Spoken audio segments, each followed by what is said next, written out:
Hit that tuner one time. That B string sounds squirrely. I just re-roped this thing. You know, trying to take better care of the guitars with the lemon oils and all that kind of stuff. I tried this. It was new. Trying to see if I like this thing or not. The Diodario stuff. I guess it's all fine, you know. Let's get all tuned up for the show. Yeah. I figured today we could do some dealer's choice. Let you guys pick the topic. See what the answers might lead us to.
These things.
Yeah, okay. All right. Welcome one, welcome all. We'll get into some of these topics. First of all, thanks as always to the fine folks at Fractal. I read Fractal. I said Vidami. We're doing the wrong things. Let's try it again. Vidami is the answer. Vidami. I saw the Fractal comment. This is not the Fractal. This is my main pedal board through a Sir. Unfortunately, I've got like all these inputs and I've only got one output. You know what I mean? So Vidami is the answer. So if you're trying to learn some tasty licks, maybe you saw something in what I just played and you're like trying to figure that out, you can use this bad boy right here. It's a cool little device, right? So you set this down at your feet, you Bluetooth it to your computer, your iPad, whatever, of material to learn it. You can control the speed.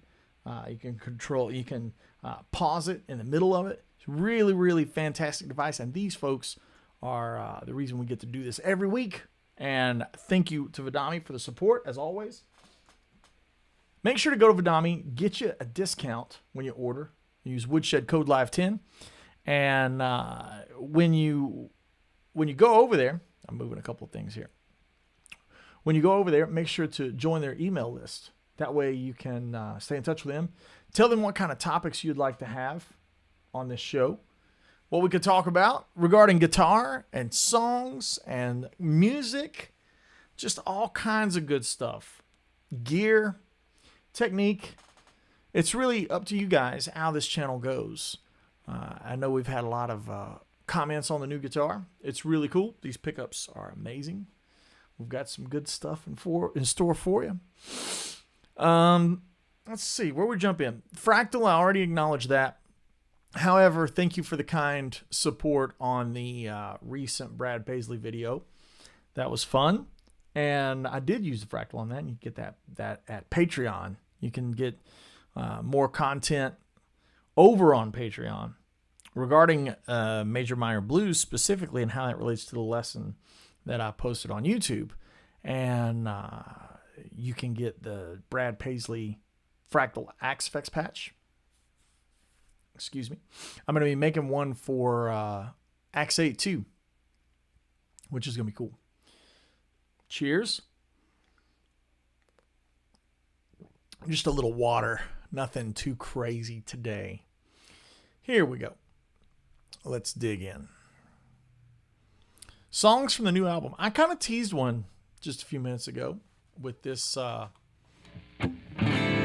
this thing.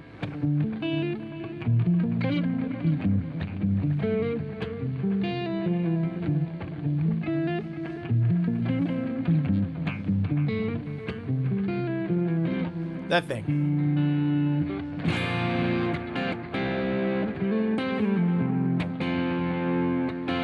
It doesn't have that kind of rhythm to it, though. It's more like a...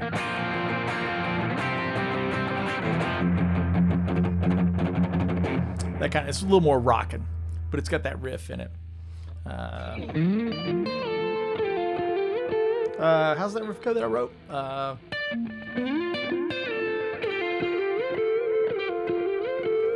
That's like one of the little main riffs that sit on top of it. It's gonna be a fun record. I just got in a guest solo, and man, it is smoking. One of my childhood heroes, still one of my heroes to this day, is a guy named Brent Mason. If you don't know Brent's playing, Get Learnt. Brent's obviously, or at least to me, the greatest telly chicken picker that's ever lived. And he just turned in a guest solo, and boy, it is really good. It's really good. I mean, he's the man. Cool to have him on it. Thanks, Scott, for asking about that. Chord arrangements. Yeah, I mean, chord arrangements, we kind of touched on that a couple of weeks ago, where it's really about the melody that you got to have going on.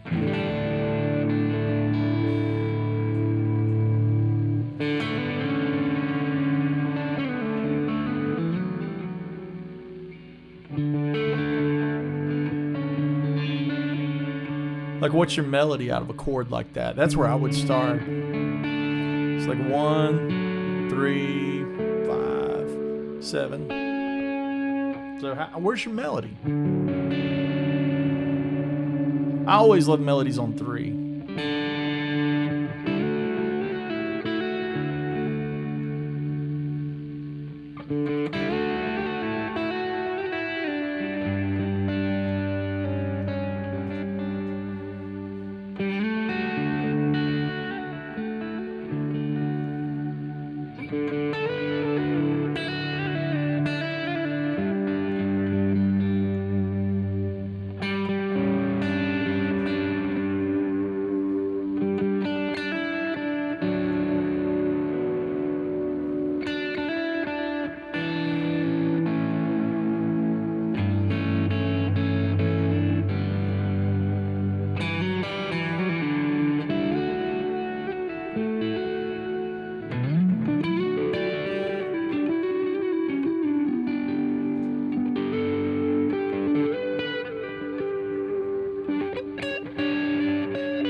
I'm thinking about like a couple of things at the same time. Like, what's the root note?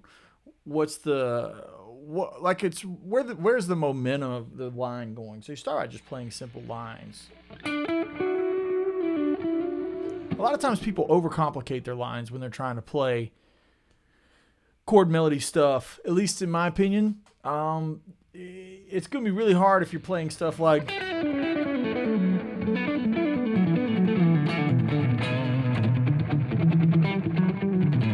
Like if you're playing a lot of notes, it's going to be hard to settle into an idea and a pocket and a motif and something that sounds good. At least that's just me. Like I look for things where it's like maybe you just have maybe this is your note.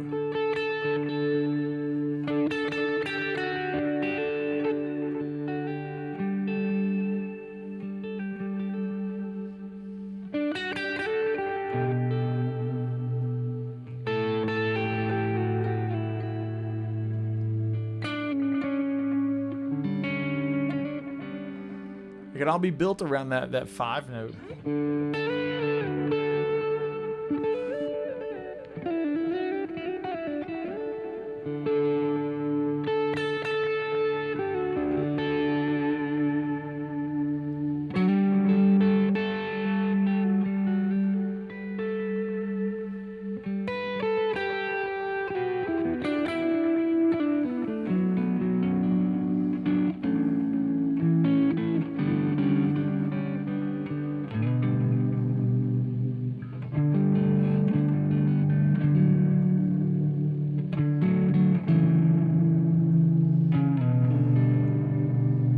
Like I'm trying to constantly think about simple ideas. Really, I'm really trying to think about thirds, how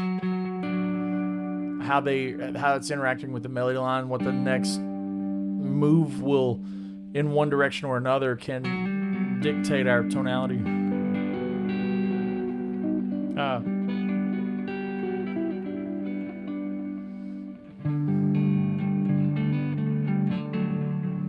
Now we're going to invert. First inversion, right? But I'm not really thinking of all that terminology. I'm really kind of thinking of this.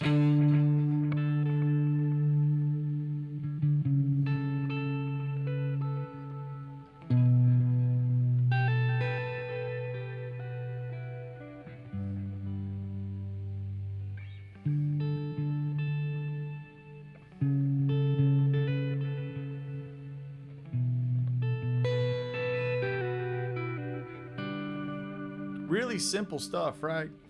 You could do it on another line where we have like a.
So it's like slowing down to kind of find a melody line that can hold while you move things around one note. Like if you notice when I was just playing, I was just holding that third and moving around it.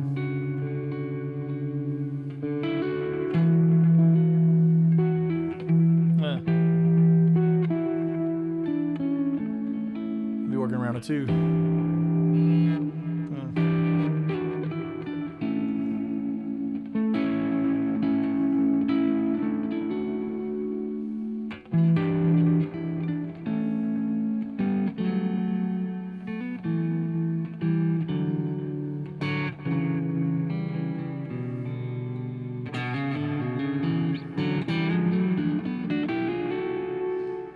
right? Does everybody see what I'm saying?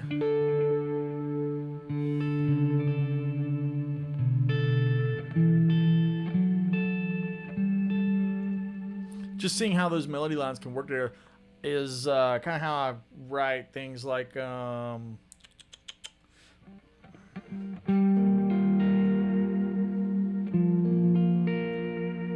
thing.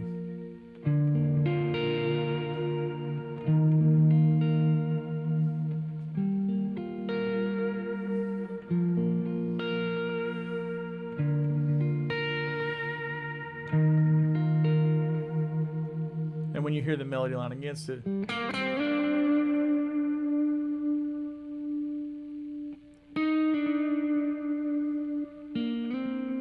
it's so simple, right? There's nothing to that melody line.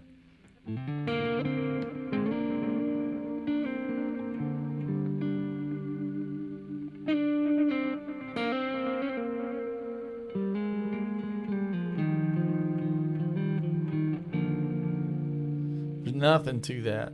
But when you put it all together, you get all this thing rolling around. You have all this stuff working.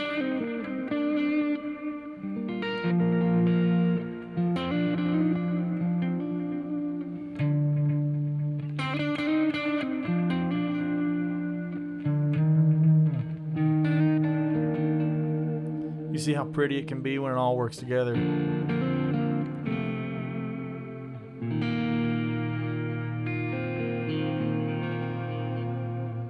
You know?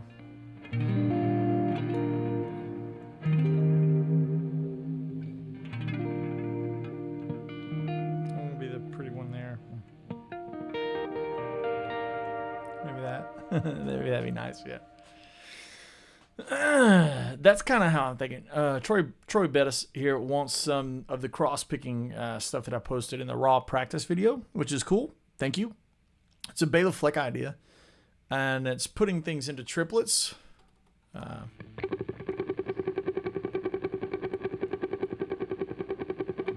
Right, that kind of thing. And we like triplets because they work well with our 6 notes per string. Those kind of things.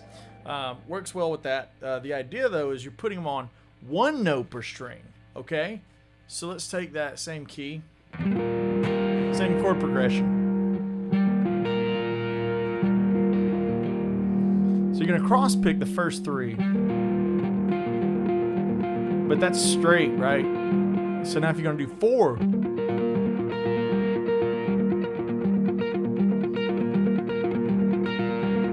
it's just a G minor chord. Like a G minor 7 with a 3rd on top. Just take that chord and play alternate picking 1 note per string up and down it.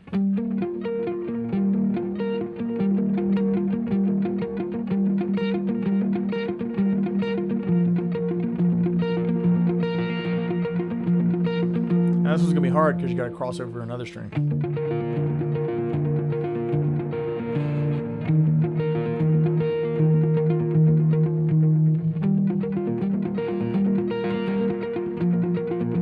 Really pretty. Now if we want to put that in hyperspeed, I like to cross pick the first 3 and then use my middle finger on my right hand to hybrid pick the top string.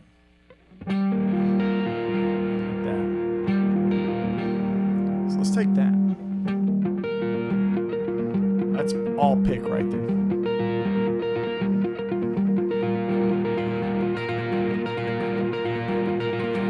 Let's use the middle finger now for the top note.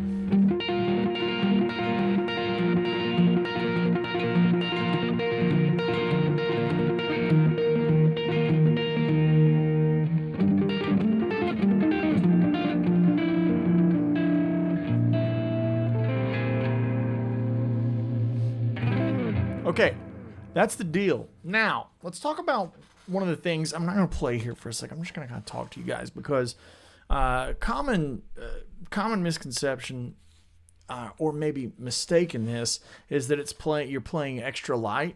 It's not really playing like super light. I'm still playing it like I play fairly hard, all things considered. Trying to get a good tone. Get it nice and clean. Right? No matter what the chord is.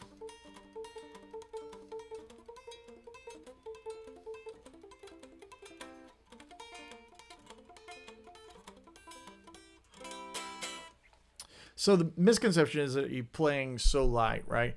It's I'm kind of thinking of it not really like a typewriter, and it's not really like too much of the door. It's almost like I'm coming in and out of it. Let's just say I'm going like this, like in and out. Watch this camera right here. It's like I'm in and out of the strings, like a guillotine, like this, right? This kind of thing is really, really what I'm trying to do. It's more typewriter when I'm playing like single note lines.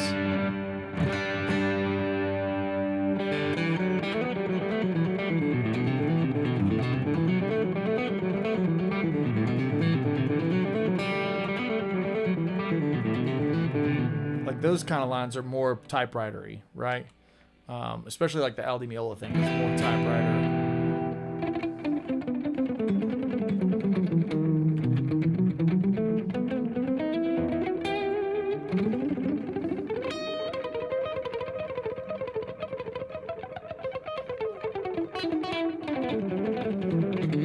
Sorry. Yeah, pendulum, not a guillotine. Thank you. Yeah, it's not a guillotine, a pendulum. That's like incorporating. That's all pick. Use the middle finger.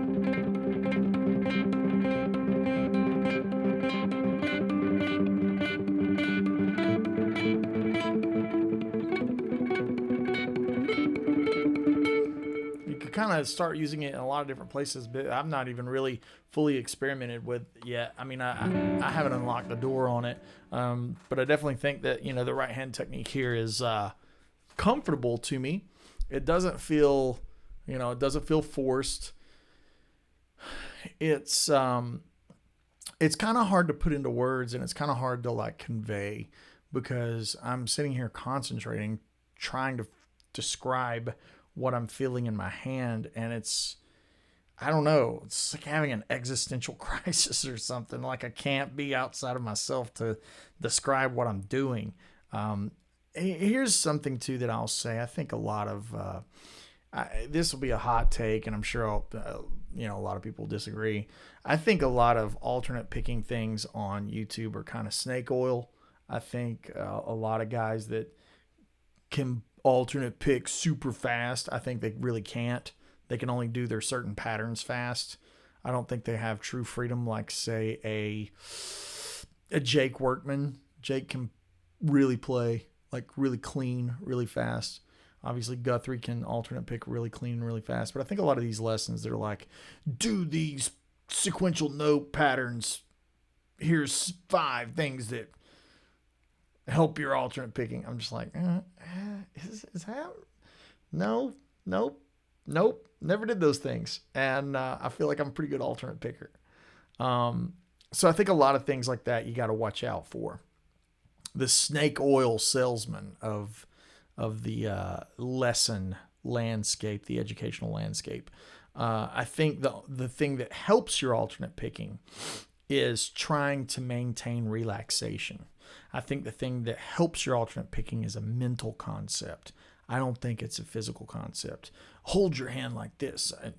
No. John Petrucci holds his hand a certain way, and he anchors on the pickup ring. And obviously there's some ferocious things that he's recorded throughout his existence regarding alternate picking. I don't do any of that.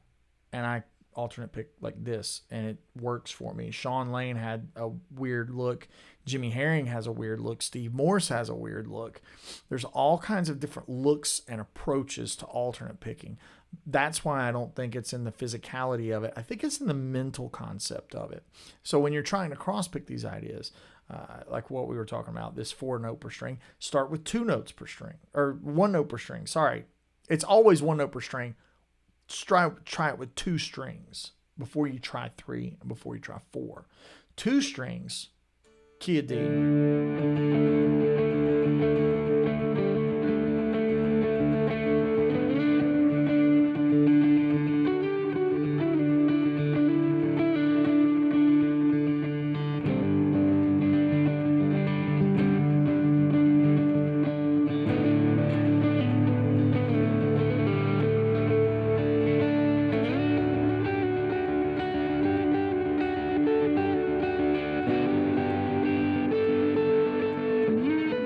Sorry, I'm just improvising here.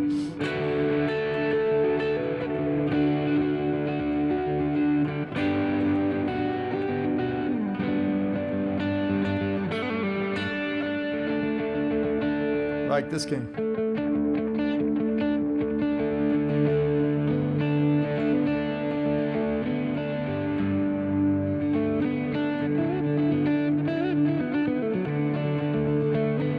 It's an old fiddle tune I used to play called Angela and the Baker.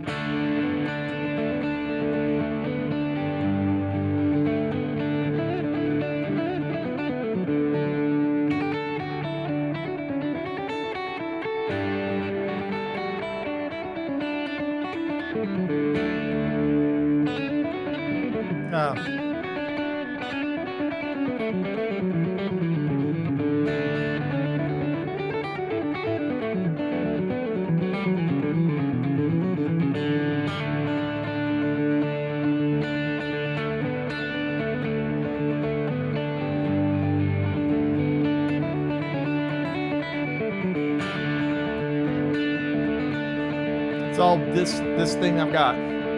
Look at the right hand.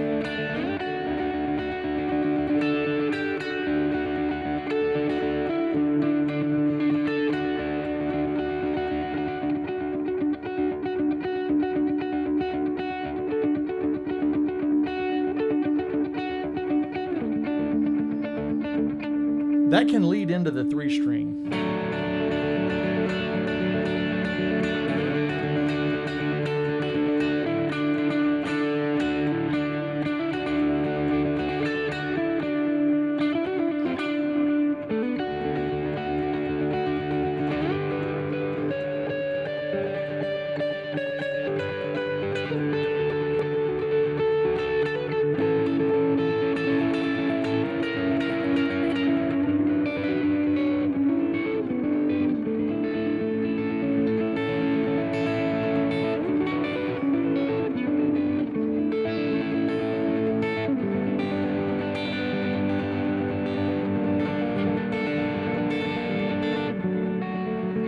Trying to get it really hypnotic, right?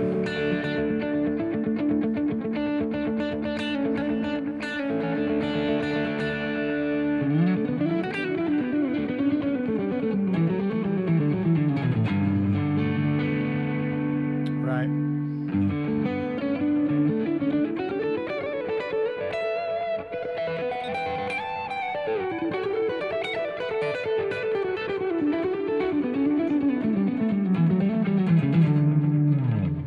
Those are the kind of things that, like, to me, when I'm working on this stuff, I'm not working on the technique. I'm working on the music. Like, what can I do with this tool? And I'm looking at the technique of cross picking to be a tool to, like, what can I do with it to tell a musical story? And immediately when I just started playing through the key of D, I was improvising, and my focus was on a melody line. My focus was on what chords would sound nice. How can I make this technique not sound like an exercise? I don't believe I can sit here and say, do this many of this and then you'll be able to do this thing and play this technique. That's not how I learned it. I learned it by playing through fiddle tunes and bluegrass tunes.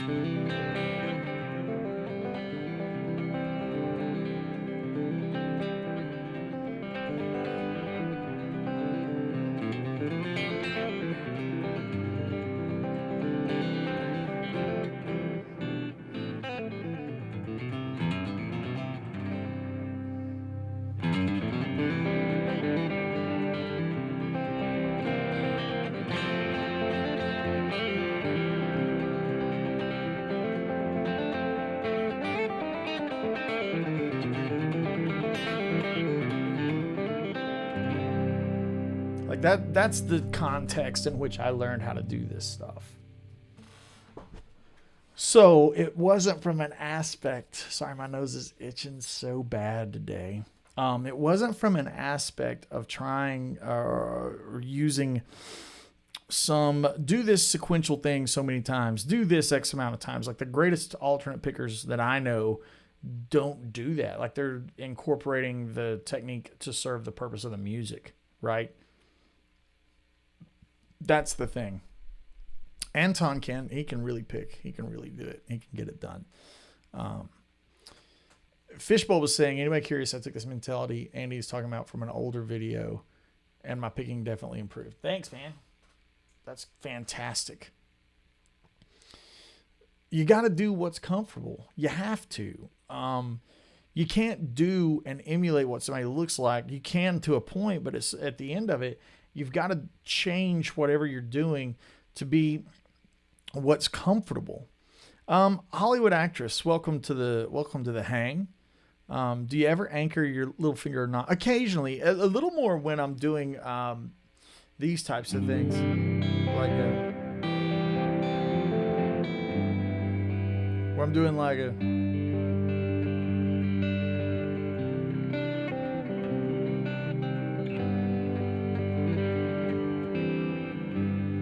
when I'm doing like the hybrid Chet thing, yeah.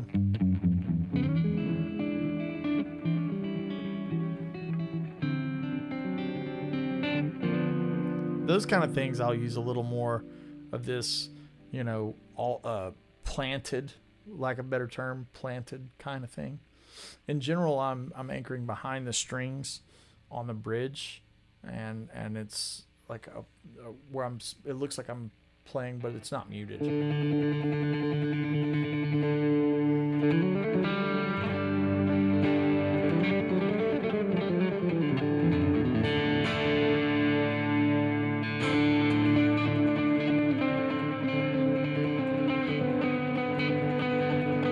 Like the intro of Shredneck, a lot of people, when I see videos of folks covering that song, a lot of people are kind of strumming it, or they're using hybrid playing. I cross-pick that.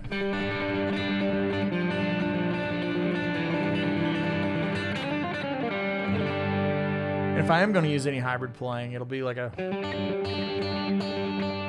where I'm cross-picking and using the hybrid to be an accent note.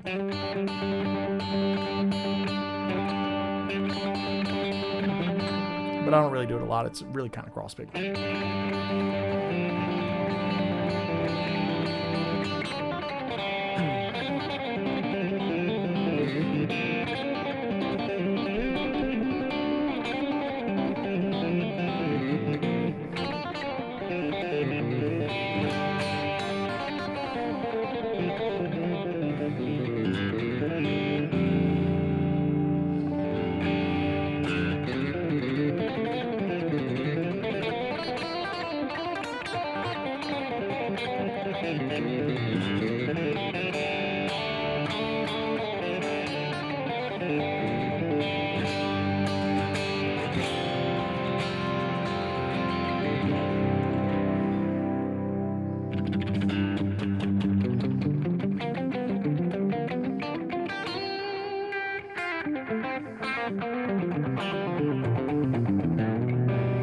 King Pepe, how are you, sir?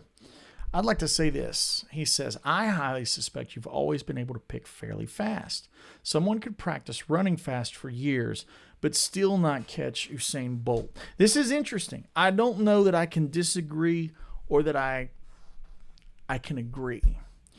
I do remember playing the mandolin and it being really ragged.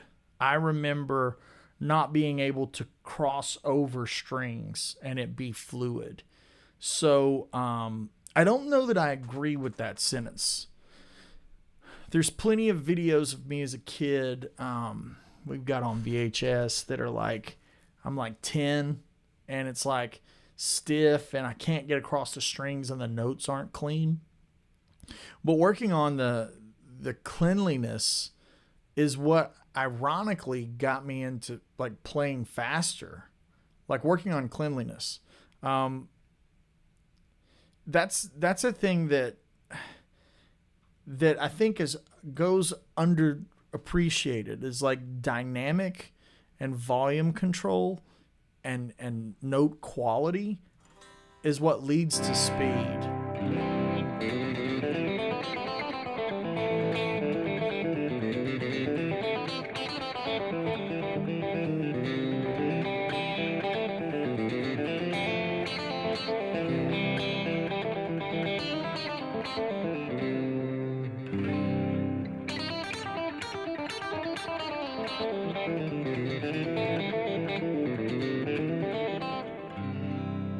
Like working to where the notes aren't just homogenized into one consistent volume, where I'm actually controlling each note's dynamic and the way it kind of works and flows and ebbs and flows and communicates with the next note and the note around it.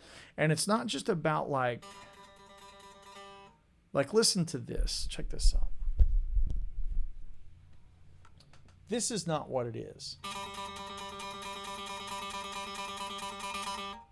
It's developing a groove in a pocket. I'm just going to play the same thing.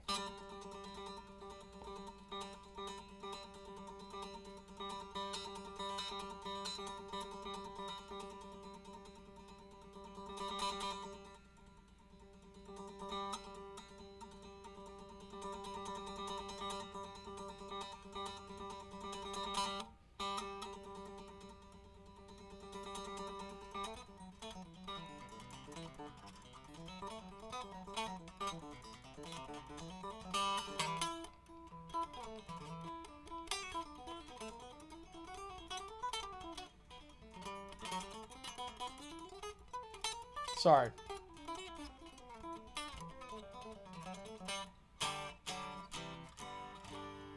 Like, it's about controlling the dynamic in the pocket. The speed, I think, develops itself. I really do. I never really thought, man, if I could just go 10 BPM faster. Oh, if I could just do 5. You know, obviously there's a breaking point for everyone. I didn't really dwell on what that breaking point should and shouldn't be. I thought about, well, if ground speed or rawhide or some of these fast bluegrass tunes are at a certain tempo, then I need to be able to play at that tempo, and that was just kind of the end of it. Like I didn't really dwell on anything past that. It wasn't needed, like, to decide what is the fastest, what can and can't be done with my own pushing my limits. My limits just kind of came and went with the music that I was interested in. Obviously, when I got into John Petrucci and Steve Morse, the limits shifted and things changed. It was like incorporating bends, incorporating sweeps or taps with alternate picking. I'm thinking about like Glass Prison, right? Like learning how to play that was a really important thing. I don't ever sit around and play Glass Prison. I'm not in a band that does that, but I have learned it. I have made videos on it and stuff. But it was the music first, and working on, even I remember the front. Yeah. I remember there was that much of it, right? But it was just about like developing a pocket and a groove.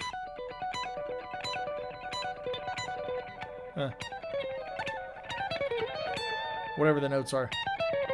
No, that's all right. Something like that. I don't remember. I have to go back and watch my own video on it. But it'd be like taking that idea and how much music could I make around that, right?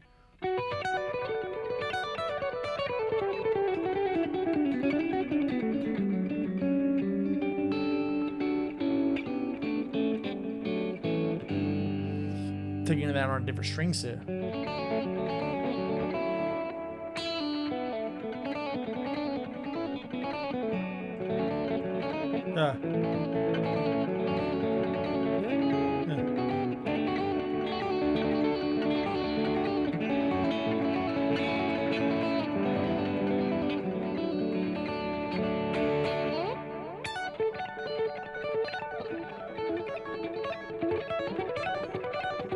That's all built around that same kind of thing.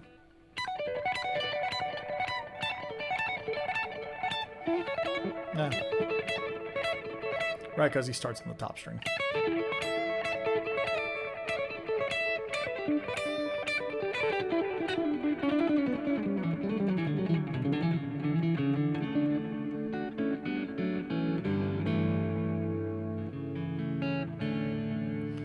We've got a nice little debate on Usain Bolt. I get the point of the sentence. I think we're all now getting into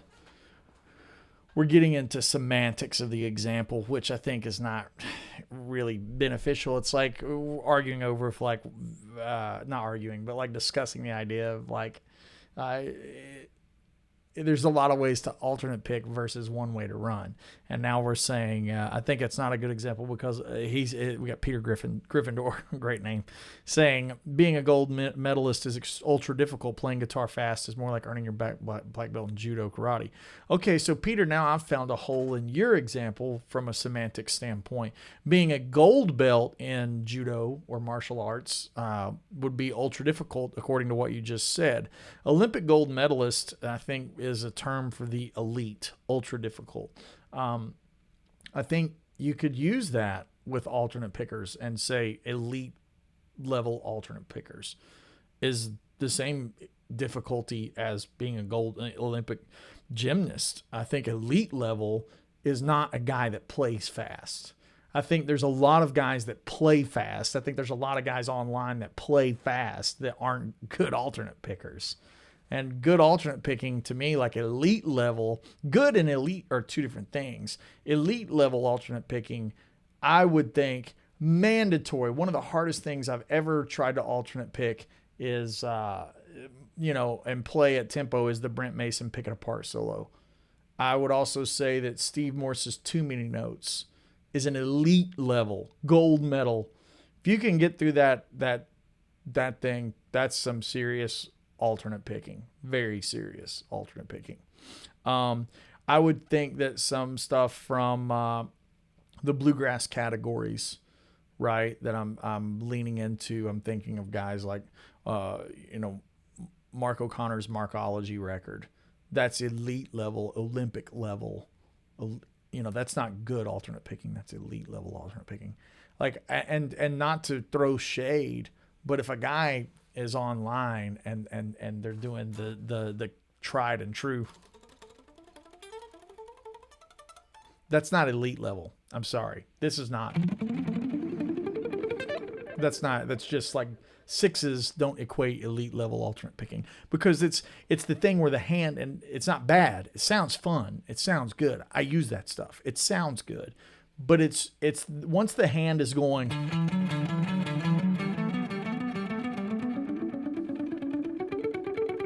if it's doing that over and over again, or if you're going, that's not elite level because you're sorry. Here, let me get that delay off. Put a little verb on. Once the hand is doing a certain thing, it's not having to recalibrate for something else versus something that was like,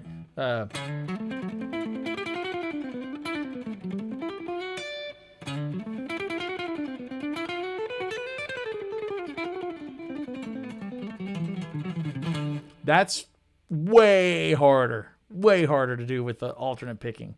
Also, those are really hard with the alternate picking. Fives can be tricky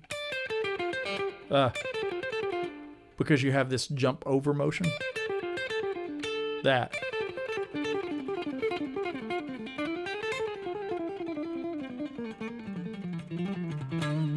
When you're switching how many notes per string,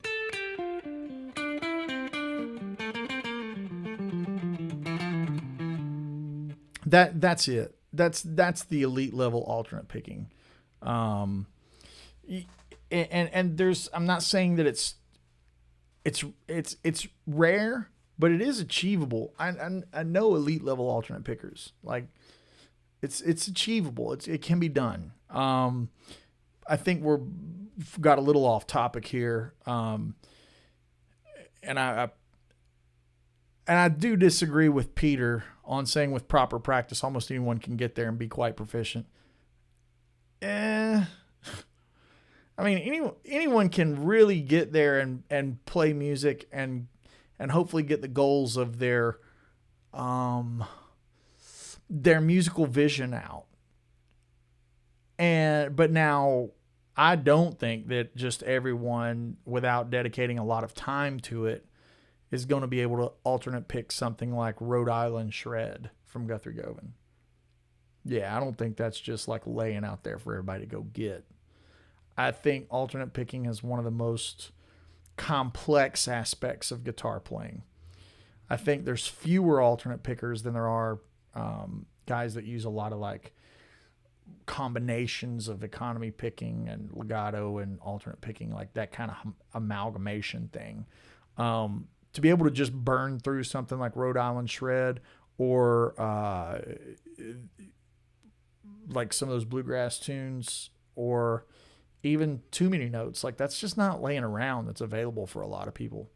I think Martin Miller's got a fantastic picking approach. He's really talented, and you can tell the time has been placed there. Anton's name has come up a couple of times. Anton Oparian, the Russian player, very, very good alternate picking. Jimmy Herring has got some really interesting twisty, turny kind of lines. It's the things that aren't just sequential. I think sequential playing is a little more achievable. I think a freedom around alternate picking is very hard. I would also say this: if you're going to alternate pick, the Tony Rice Church Street Blues, it's not fast. It's just very hard. Just very, very hard to do.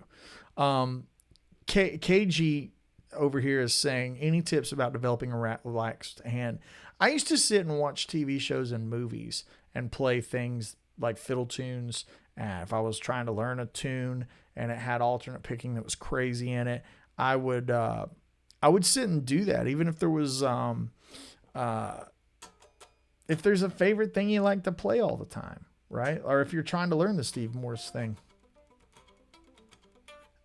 I'd like to lean into playing it faster than you can. Like if you're capping out and you're playing it slow like this. If you're playing it there,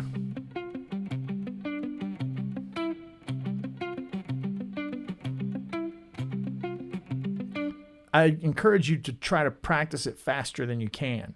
Even if faster is here. Even if it's there. Try to practice it there and put on a movie.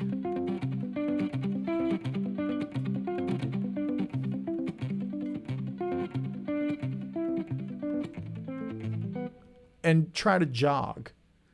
You're really trying to like build up what your jogging speed is. Jogging and running are closer than jogging and walking. Right? To use our Usain Bolt example that somebody threw in earlier. So you want to be able to jog. And I don't think moving a metronome up 3 BPM at a time is the answer. I think you have to move it like 15 BPM. And then you fall on your face. While you're falling on your face, you're still practicing at that tempo. You have to learn what it's like to drive the car at those speeds and what it feels like. And all of this is related to relaxed right hand. Because again, you're not trying to burst speed. You're not trying to sprint. You're trying to figure out what the speeds feel like. Right?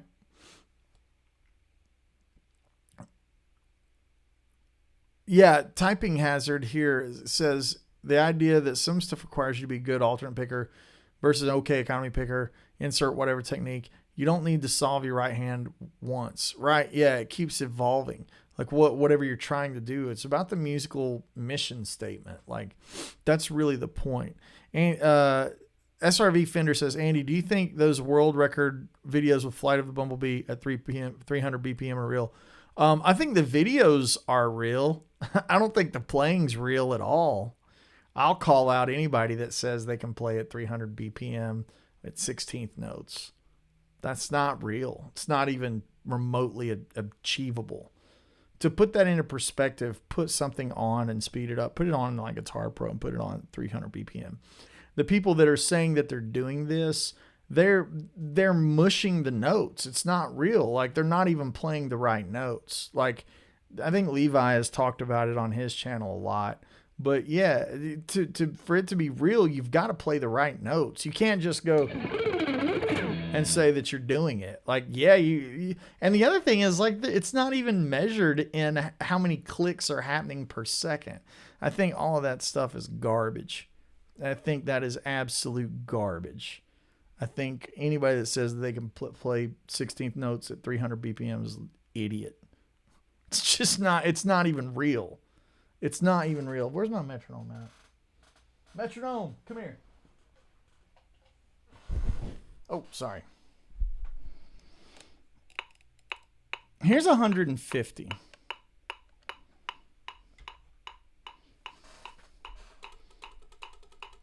One yen, a 2 yen, a 3 yen, a 4 yen, a 1 yen. No problem. Here's 208. I mean, like, I can just barely get there with like burst speed, and that's not playing lines. Another 100 BPM on that, it's not even real. Like, and that's the correct word. Yeah, I think they made a video. You could put a clock in the background. You could say whatever you want to say. You can speed up and alter the material or whatever, but it's just not real.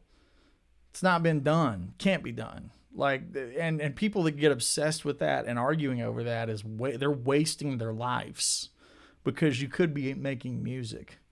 And this would be my ultimate rebuttal, is like, where's the songs? Like, what good is it? Like, it's not, and that's to the guys that can alternate pick at 200 BPM, which I think is real. I think 190 is real. I think 200's real. I mean, I think that's very real. There's mandolin players that play rawhide at 200. Yeah, that's real. That's achievable. 300 at 16th notes, it's not real. I just don't let anybody fool you. Don't let the internet fool you.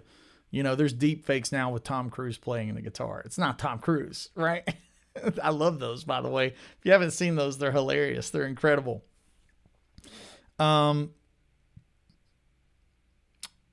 Typing Hazard says Flight of the Bumblebee is written as 94 BPM, and it's already fast. Yeah, executing it 3 times that is a clown fiesta.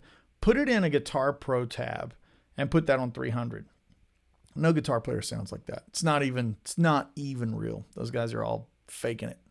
Do I like to play jazz standards? Occasionally, yeah. You know, I like to play some like yep, that was it. Well, I forgot how that one went. Which one is that?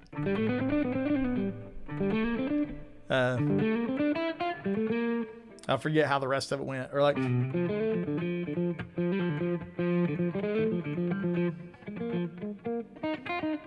something like that. I don't play that stuff a lot. Mainly, and I'll say this, mainly because right now I'm trying to take my own advice and walk the line, not just talk it, but walk it, and make albums and make music and make songs.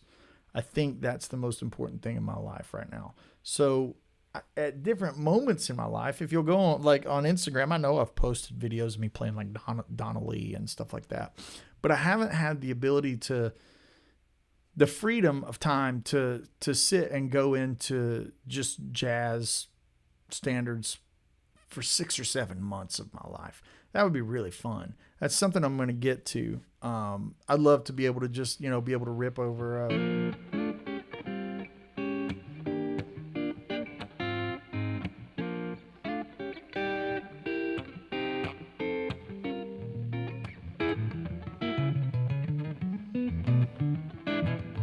I'd love to be able to just burn over those tunes and spend some time working up that craft. I was a jazz major in college, but it's been years. I'm just really focused on trying to develop what my statement is and what my sound is, and try to polish the things that I think sound like me. That's taking up a lot of my time. And I encourage you all to go find out what sounds like you. Yeah. Tom says you have to challenge yourself or you'll end up in a rut. Agreed. And challenging yourselves can mean different things. Challenging yourself can mean learning jazz, or it can mean finding your own statement. Like that can be a real challenge. I'm struggling with it every time I make a record. Yeah, it's like, what does challenge mean? Make an album of buzzing insect sounds. Oh gosh. Yeah, no doubt. What's up, Carson? How are you? At some point music becomes a sport and there's no musical intent behind it. Yeah, that's right. Joe Pass, incredible. Love it. Child of 70s, Nick R saying child of 70s rock metal. Joe Walsh and Steve Morse are sentimental favorites, but I love when you bring in some bluegrass guitar, man. Thank you for that. I think I'll never not be able to have that flavor and that influence in my playing. Bill Wilson says, off topic, just ordered a gearbox and a Woodshed compressor and getting ready to order an Andy Timmons Echo delay. Thanks for your recommendations. Soon I'll sound like Andy Wood, maybe. Sure. It's funny that you say that. Check this out. I just put this little pedal board together last week, and because it has 3 Andy pedals on it, it's got my Andy Wood compressor, and then it's got the gearbox, the Andy Wood gearbox, and then it's got the Andy Timmons Halo. So this pedal board is called Tres Andres. This is just an expression pedal to control the mix on the delay. So this is a fantastic board, and you can pretty much get anything done with it that you wanted. Love it. Love it to pieces. Really fantastic. Dustin Chang's in the house, and he says, Andy, any love for old-ish Japanese pop? Those guitar players are pretty killer. One of them, Masahiro Ando, a fellow Andy, composes for Gran Turismo series. Oh, wow, Dustin. I love that. If you wouldn't mind to go to andywoodmusic.com, email me, Andy@andywoodmusic, and send me that info, please, and maybe a link or two. I would love to hear that. I'm a huge video game fan, and I like guitar too, so it's like that'd be nice to hear his playing. Vidami is in the house saying, finding your voice and communicating it is a lifelong journey. Absolutely. And the best way to do that, is to steal from your heroes. I've done it. I've stolen plenty from Bela Fleck and Brent Mason and Eric Johnson and Steve Morse and John Petrucci and Dan Huff and Mike Landau and all my favorite players. I've stolen so much. And, where I'm at in life, I'm lucky that all my favorite players are my friends. I've stolen so much from Andy Timmons and Greg Koch and Mark Lettieri and all these fantastic monster players, Travis Toy, Eli Bishop and my cousin Brian and Matt Menifee and Mike Hicks and Jim Riley. I mean, there's just a wall of names that I've stolen stuff from. And one of the things that's when you're stealing that is incorporating it into your own sound. Taking something that you learned in one genre and putting it in something else is super, super valuable. And it'll help you cross-pollinate, right? Like for example, the head to Junktown, or,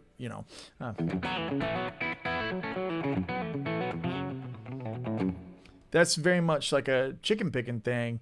That had been mutated into a kind of a pseudo fusiony kind of thing, Dregsy inspired kind of thing, right?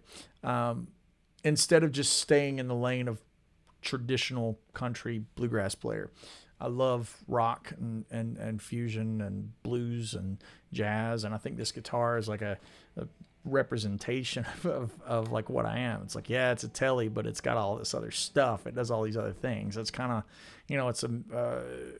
it's my personality in guitar format, right? So yeah.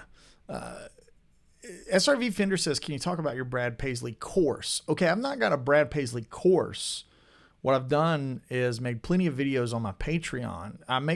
Here's the thing, if you're interested in that type of stuff, Patreon, I run like a you request type of thing. And when my Patreon members, especially the higher tiers, request certain videos on certain players and breakdowns and styles and tones, I make those a la carte. Like when somebody requests something, hey Andy, can you make something on this? Yeah, and I post it. So I don't really do like a pre-made course that I make once and then I just sell it and I forget about it. It's something that's always evolving. So I made the video on YouTube. That was the Brad Paisley video. And then I had someone comment on it in Patreon. And then they followed up, said, I don't really understand how this blends major and minor blues. I don't really get that. Can you expand on it? And then I made another video. So it's like this, Patreon is like an ever running conversation.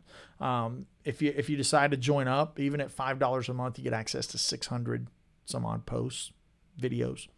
At $25 a month, you get access to a weekly live Zoom masterclass. I send out a Zoom link and we have a masterclass and it's Q&A in a couple hours. You get one of those a week. And then at the higher tiers, you can even get one-on-one lessons. So Typing Hazard says it's kind of weird that we hold certain songs like Giant Steps and Donna Lee as if your ability to play excellently means that you're a high-level wizard. I think it's just the nature that those songs, I think Giant Steps and Donna Lee are milestone kind of songs in music. I think Cliffs of Dover is a milestone. I think Rawhide and Wheelhouse. When something's a standard and it's a standout song, it's no different than, Paganini's Fifth. It's just that's one that's stand out and connected with a lot of people. Albin says, Andy, you have your sound and your music. Thanks for the encouragement. No, cheers, man. It's an ever evolving conversation that you're having, right? And it's like the difference between like worrying so much about the concept of a technique and worrying more about like music, and then what if you can't play this technique when you get there? That's really the more important way that I always dealt with it. I worked on technique as when I would get a roadblock of a song that I couldn't play. Music is a language. Even if you can't play it fast, you can still play something as long as it's musical. Absolutely. Speed is not relevant to great music. Jeff Beck is not a fast player, and he's better than all of us.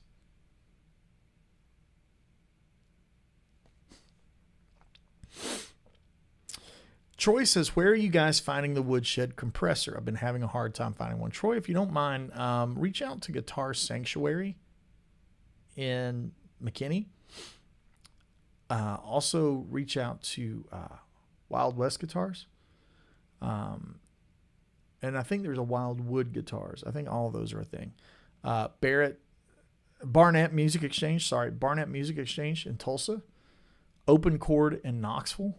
Those are the ones that I would recommend. Reach out to all of those. King Pepe. Oscar Peterson, though not a guitarist, is jaw-dropping to watch play jazz. Oscar Peterson is incredible. He's probably the shreddiest jazz player ever. He's probably out-shred most shredders. All shredders. Off topic, do you wear out stainless steel frets, or is your touch light enough not to wear them out? I've never wore them out. I have been on tour and had a guitar get dinged or pushed and that had to have that fret replaced, but that's about it. Schooner's in the house. Love your channel. Thank you, Schooner. I appreciate that so much. Nick R is saying, thanks for being so generous with what you've learned. Thanks, Nick. I mean, that's the thing, right? Is like, it's interesting because the internet has built what can be a wall of separation where it's like, oh, the good players are over here and the bad players are over there. I don't really think like that. I think the internet more of another thing, or is this big ocean, and like we're all in it together. Like we're all one guitar community, right? We're all trying to help improve whatever we think that is. We all want a better tone. We all want a better touch. It seems like we're all pushing the same force forward, even though sometimes it looks like, oh, why is he so much farther than I am? It's just the nature of all of us doing something, right? We all love it. It's like racing or video games. It's like there's always going to be guys that are just freakishly good at something. Just the nature of it. And for me, I like to be a guy that is trying to be a high tide that raises all ships. Like that is like a big mission statement for me. I really want to be a source for people to come to improve whatever aspects of music they might be seeking to improve. Just as I go to my heroes for the same thing, to be a source of inspiration and a source of momentum to help me through when I don't feel like I'm playing great, or I don't feel like my touch is great, or my tone is great. I'm always looking for those around me to help bring me, push me forward, elevate me. So I'm trying to do that same thing and pay it forward. I think that's a big reason the Patreon thing is so important to me, is it's a communal hub for me to where I can 100% control the interaction with everything, right? We have a Discord server over there. We can share XFX patches. It's just a lot more free than just a standard social media site, and what can be done and how I can affect it. And also that's the reason I do it. Like that's it. Yeah.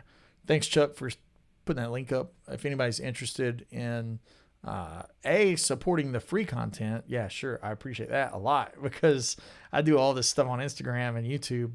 It's just like I just do it, right? Like that Brad Paisley video took me a couple of days, and it's just like I'm one person. When I'm not on tour, I'm making stuff, and that's free.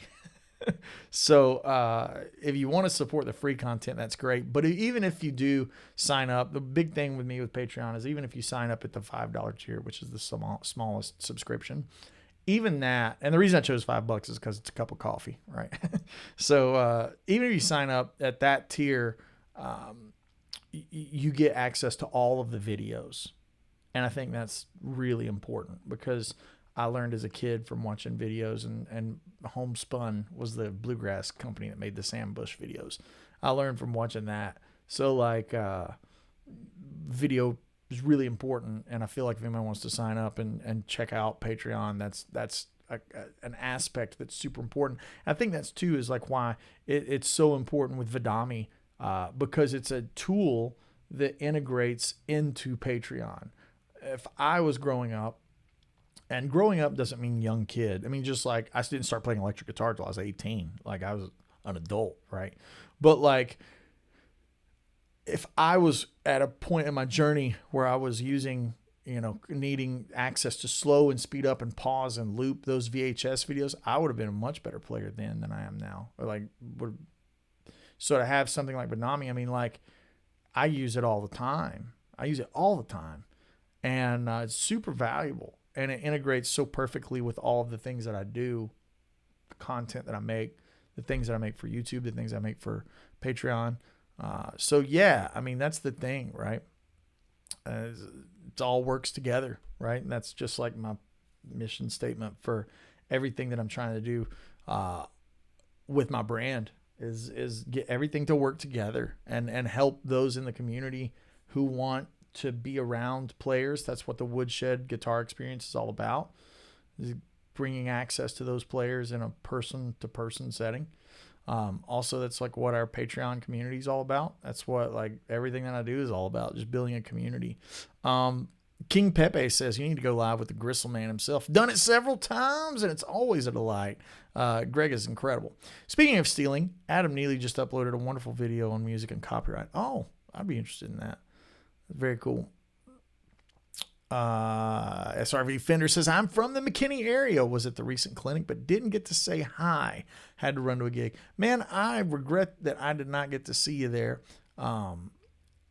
Andy Perez is saying, what is your favorite amp for solo leads? For my kind of sound, I like a clean amp with pedals. That's the kind of sound that I'm using these days. However, if I'm going for like a big rock shred kind of thing, the Diesel Herbert is pretty badass. And then the Eddie Van Halen 5153, I think, is the best bang for the buck on a shred amp. Got to scratch that itch. Let's see what we got. I saw Oscar Pearson and Joe Pass play together. Meet Joe briefly at the concert. Incredible. Wow.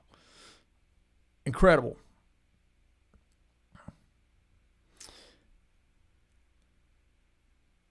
Hypothermic 19 is in the house saying he's a Monster member, and it's definitely worth it, referring to the Patreon. Thank you for that, Hypo. Also, will be booking those lessons, and is a Monster member, and Troy's a Monster member. One-on-one lessons are available at the Monster tier, so message me on there if you are a Monster member, and we'll schedule those. If not, and you're interested in that, go sniff around and check it out. We have a Vidami Black Friday sale, which is really cool. Let me show you the device again. This is the device I was talking about. Integrates with Patreon, integrates with YouTube and everything. This is the Vidami, and the folks that help bring this show to you, where you can grab a piece of music off of YouTube or Jam Play, or TrueFire, Patreon, and not only will it loop and pause and speed up and slow down and return to pitch, return to speed. It'll also act as a controller for your DAW. So if you're recording, you can map it to control the start and stop functions, the record functions, all that kind of good stuff. Super amazing tool here. And when we're talking about improving our playing and trying to use everything available, videos and lessons and things, like having control over something over the medium is invaluable. So there's a Black Friday sale with that device, 20% off, which is going to be awesome. And the code is Woodshed Live 10. The link is over there to my right. Check it out. If you haven't seen it, haven't messed with it, God, I mean, you really need to. It's really, really good. It's something I wish I had when I was learning liquid tension solos. Cheers, Andy. Tom, thanks so much. Philosophy Stellar, thank you so much. We've kind of went over today, but that's okay. I feel like we had a great conversation, and I would love to be able to stream a little bit more, and maybe we do a couple more a week during the holidays. I've been on tour with Gary LaVox, who is the lead singer from Rascal Flatts. He's done a solo record, and we've been touring on and off most of the year. However, much like everybody else in the music industry, there's a little break in December. So hopefully I'll be able to do a couple more streams a week and create a little more of this content for you guys. And I love these kinds of episodes, these Dealer's Choice episodes. It makes it really rewarding for me just to have a conversation with you guys and kind of get your thoughts on things. And it drives the thoughts forward for everyone, right? Like everyone kind of gets in a different headspace, and it just makes it really interesting and interactive, and less like making a video or talking to nothing, right? It's really the interactivity here is really what I dig so much in the guitar community, and what we do with all the technology that we have is really, really kind of cool. I'm just scrolling back through here in the chat to make sure I didn't miss anything as far as questions.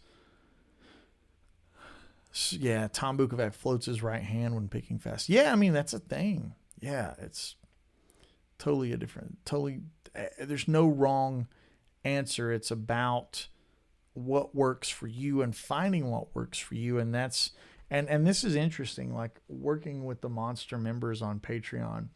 I have things that work for one member that I know will not work for another member. But instead of trying to create a one and done curriculum, I try to cultivate what works for each member, if that makes sense. And that can kind of only happen when we do our Zoom master classes and our one-on-one lessons and stuff. But that really is the most beneficial aspect, is like realizing it's like whatever works over here is not going to work over here.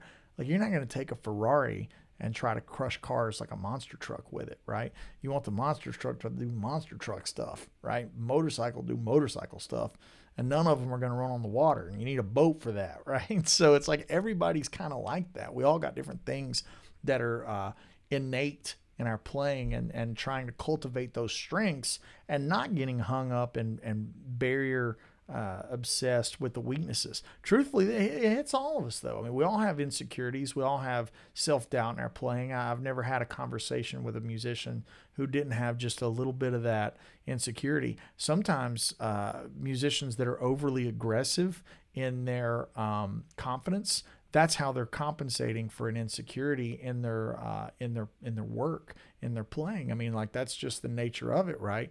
It's the nature of the humanity of us all, and we all at some point or another go, let's do another take. Oh, I wish I would have played that a little bit better. It's in all of us. So never try not to get hung up to the point where it prevents you from enjoying playing music and just enjoying your time on the guitar. If something's beating you up and you can't grab something, you can't get it under your fingers, step away from it, come back to it. Come back to it, right? You don't have to get it today. Come back to it in a couple of weeks. Come back to it in a month. That's always been the thing with me with cross picking. It didn't come easy. It's something that I worked really hard at. I worked really hard at my right hand and articulation and trying to get every note to pop out, and I come back to it, right? It's something that's like, if it's not perfect today, that's okay. I'll come back to it, or I'll be dead, right? There's your options, and both options solve the problem, right? You come back to it, or it's you ain't gonna need it. So okay, here we go. Vidami is way easier than re-gearing a phonograph to play quarter speed. Boy, howdy. Absolutely. That's really good. That's a really, really good way to word it. GLR says there's so much information available these days. When I was a kid, you learned from music books or wore out the grooves on a record. Yeah, I mean, and today it's almost the opposite, where there's so much information you don't know where to start, so you don't do anything. It's like drinking from a fire hose, to quote Chuck, the drinking from the fire hose of information. Cheers, guys. Andy Perez says, how do you practice arpeggios? No worries. I totally understand. Your English is better than any other language for me. So I don't practice arpeggios. I practice songs that require arpeggios. I'm trying to visualize the fretboard and understand how everything works together versus just mapping out a bunch of arpeggios and repeating them up and down the neck. That doesn't seem to be very beneficial for me on a musical standpoint. So, yeah, that's kind of my thoughts on it. David Parker says, would love to get you to Australia. We have a small guitar festival. Look it up. Stunning place. Has to be a way. David, there is a way. You can email me at Andy@AndyWoodMusic. Actually had a guy reach out on Instagram. I'm friends with Plenty and James Evanier, a couple of Australian guys, Joe Robinson as well, and buddies with those guys. And I'd love to come down there and maybe put together some shows, especially if there's a festival. Just email me, Andy@AndyWoodMusic. I can get that to my business partner, and he can take a look at logistics and things like that and what the offers are, et cetera, et cetera. I'd love to come down there. It'd be amazing. Jim Hoffman says, Guthrie Chap talked about that. Jim, how are you? He says, why am I here? Am I even good enough to be on a stage? That's it. That's the thing. Am I even good enough to be here on a platform talking about this stuff with you? I don't know, but I'm happy to share what I think. It's never a right answer in that kind of headspace. Andy, are you still using 1.5 black ice? 9s on 25.5 and 10s on 24.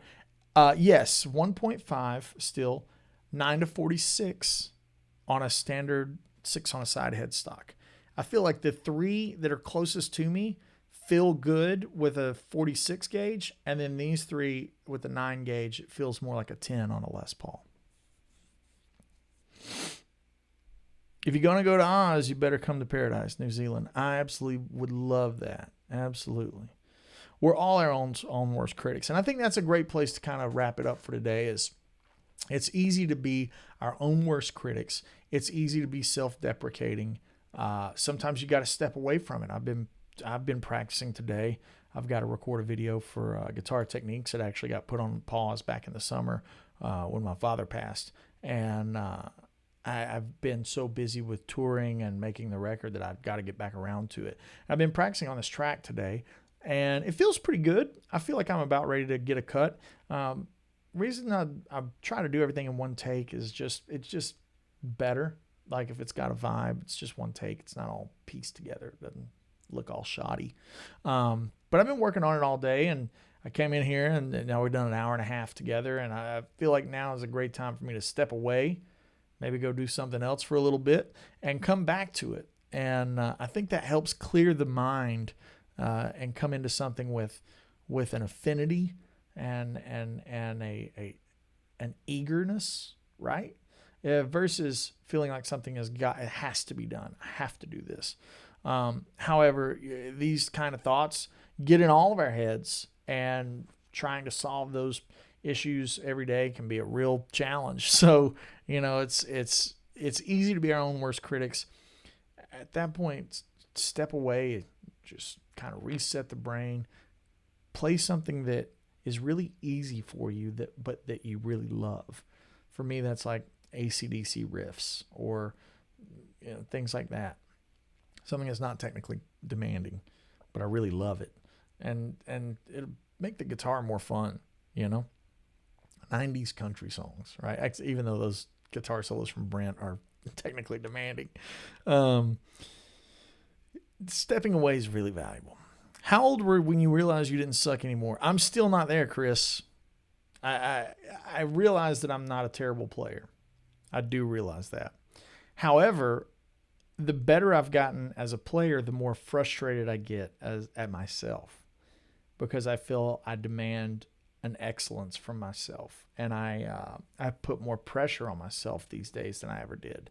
I never really put that kind of intensity on my playing. I played a lot more fearless because I was just eager to get out there and burn.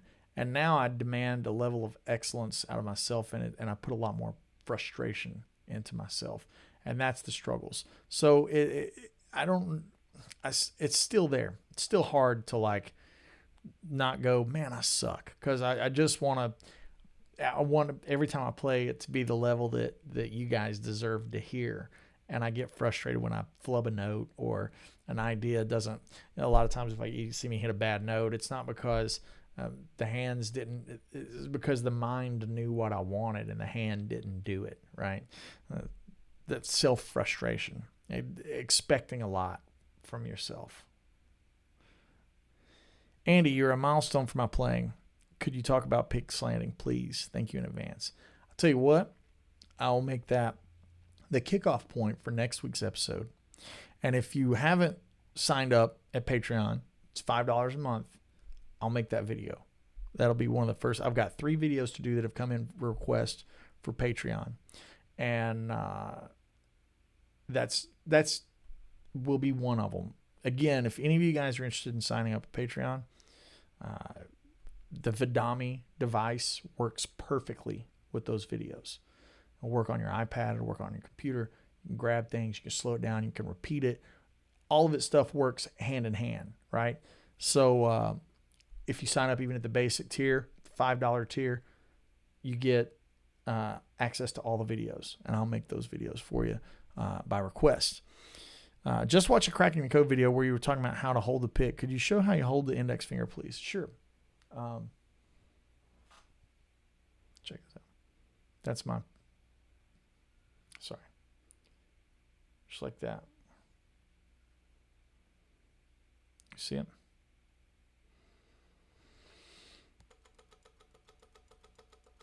Yep. There it is. All right. Chris, cheers, man. Thank you so much. Appreciate you guys.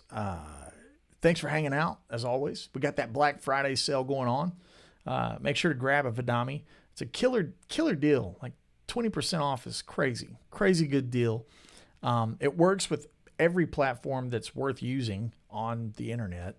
I know that's a big, broad statement, but who doesn't use YouTube every day for their guitar playing, right? Everybody uses it.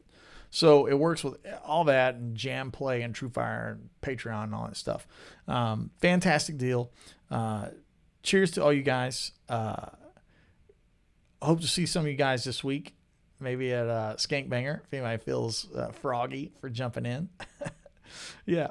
So, yeah, The link right there is in the chat for Patreon. There's a link for the Vidami in there as well. It's right there, that 20% off Black Friday link. And yeah, I'm going to kind of step out of it for a second, recalibrate, and hopefully track that solo maybe tonight or something for Guitar Techniques Magazine. So I appreciate you guys so much, as always. Tell a friend, come next week, Tuesdays, 3 p.m. Eastern, right here on my YouTube channel. And here is the device one more time so you can see it, how small it is.